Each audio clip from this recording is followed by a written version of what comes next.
To our Muslim siblings all over the world, Assalamualaikum warahmatullahi wabarakatuh. I rejoice with you that the war in Gaza is ending. The hostages has been freed. Thank you so much. God bless you. As a Christian, I need to communicate with you. This is going to be from my heart to your heart. The truth about important things based on the biblical worldview. What was committed on October 7th was evil. The true Allah is not evil. The true Allah is holy and He is also love.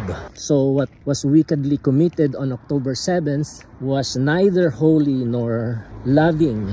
The true Allah was full of wrath and anger. But then what was committed against our beloved people of Gaza was genocidal. That was really bad. That was unacceptable, inexcusable. So both are inexcusable. So that's why the Bible says all have sinned and fall short of the glory of God.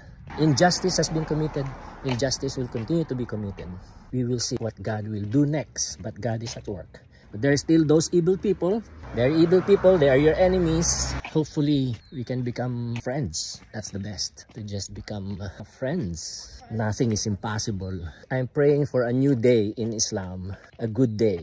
A good period. A good era for Islam. I know the kingdom of the true Allah is at work there in the Muslim world. Vast lands of Islam in the Middle East and North Africa.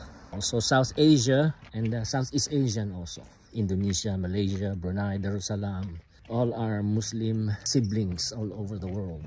A new day is necessary for everybody. And there are values. Isa al-Masih is the mediator between Allah and humans. Muslims, Hindus, Buddhists, Christian. The way for us to know the true Allah and to become a child of the true Allah. At the same time, to serve Him like slaves of Allah. We are also slaves of Allah, but by grace, we also become His children. And that is through the mediator, Isa al-Masih.